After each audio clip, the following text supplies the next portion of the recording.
Rebonjour à tous et donc bienvenue sur ce brief donc Forex et matières premières. Donc aujourd'hui on va commencer par le dollar, après l'euro USD, le gold et on va terminer par le pétrole. Donc hier, j'en ai parlé ce matin, on a eu donc le CPI hier. Donc j'ai fait une vidéo sur les indices où j'en parle plus en détail des résultats du CPI. Donc voilà, c'est en fait ça a été inférieur aux attentes, mais par rapport à juin, en fait, on est sur la même chose, hein, 2,7 en juin, 2,7 en juillet. Alors on espérait donc 2,8. J'en parle dans la vidéo. Donc tout simplement, il y a une baisse plus importante des prix de l'essence et également une hausse moins forte que prévu de l'alimentation. Mais tout ça, ce sont donc des données variables. Et si vous regardez le CPI Core, le Core CPI, donc là, on est dans une hausse de l'inflation. Donc de 2,9, on passe à 3,1. Donc hausse de l'inflation, donc hors variable, donc biens et services. Les biens et services donc ont augmenté. Donc le prix des biens et services ont augmenté, et donc jeudi donc on a le PPI et donc il a attendu en hausse de 0,2%. Donc ça paraît logique, mais voilà, en fait l'inflation ne baisse pas vraiment. Voilà, les marchés trouvent ça positif. Donc voilà, tout simplement on espère donc il y a plus de probabilité d'avoir 3 baisses des taux. J'en doute, mais c'est ce que presse le marché actuellement. Donc il faut faire attention, on est sur des plus hauts un peu partout. Donc il faut se méfier, je veux dire. On pourrait très bien avoir un sell the news, comme je l'ai déjà dit plusieurs fois. Voilà, on arrive sur l'indice dollar. Donc hier on en avait parlé. On pouvait avoir un rebond ici dans ce fair value gap, le rectangle vert. On avait retesté en fait cette zone, cette résistance qui pouvait devenir support. Mais hier 12h30 CPI, donc voilà, CPI, donc grosse bougie rouge. Pour le moment on continue à la baisse, on arrive sur ce support ici, cette trendline on va dire. Voilà, ce qui paraît évident, on perd en fait le fair value gap. On avait un fair value gap ici daily, enfin très léger,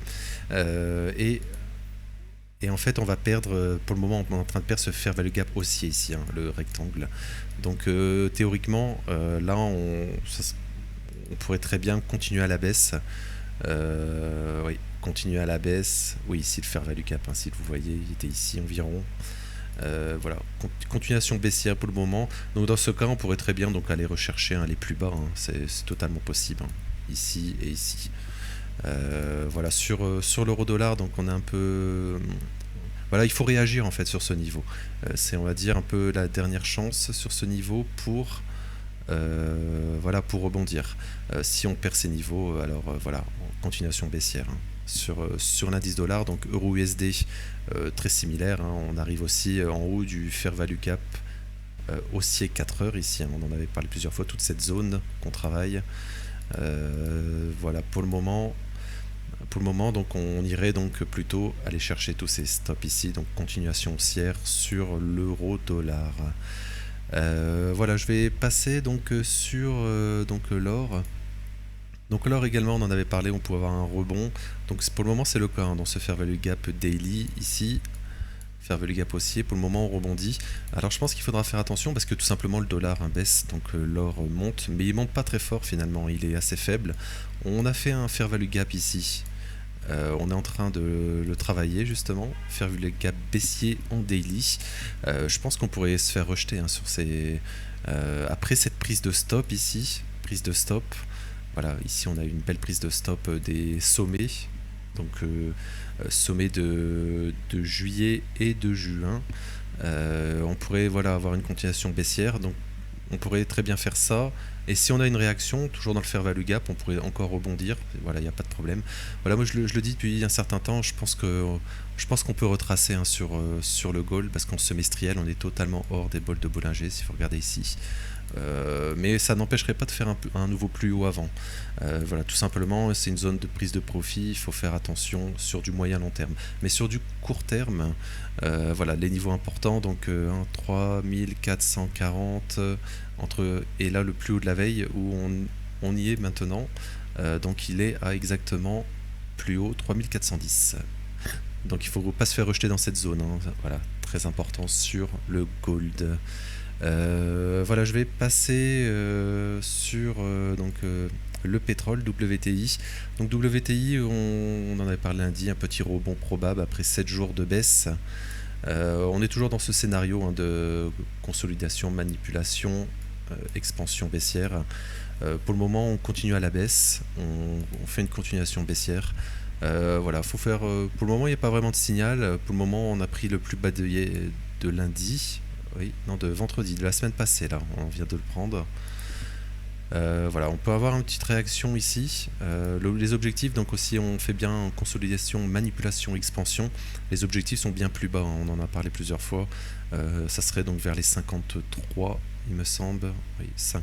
Oui, vers les 53 dollars. Donc une belle baisse finalement de 25 environ 25%. Voilà, mais il faut faire attention, on peut très bien rebondir sur ces niveaux ici. Mais la tendance est baissière, donc pour le moment, voilà, il est trop tard pour shorter. Et pour acheter, c'est peut-être assez risqué, hein, actuellement. Voilà, il n'y a pas vraiment de signal. Oui, regardez en weekly, on est toujours dans cette trendline. Voilà, l'objectif théorique, hein, ça serait vraiment refaire un plus bas, hein, sur le pétrole. Et ce qui serait positif pour l'inflation à terme, hein, également. Une baisse du pétrole. Parce que je parlais pour le CPI, les prix de l'essence donc ont baissé, mais il y a toujours un décalage, hein, entre les prix actuels du pétrole et les prix un peu comme en France finalement.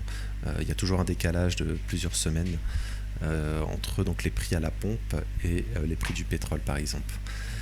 Voilà, moi, je vais m'arrêter pour aujourd'hui ici.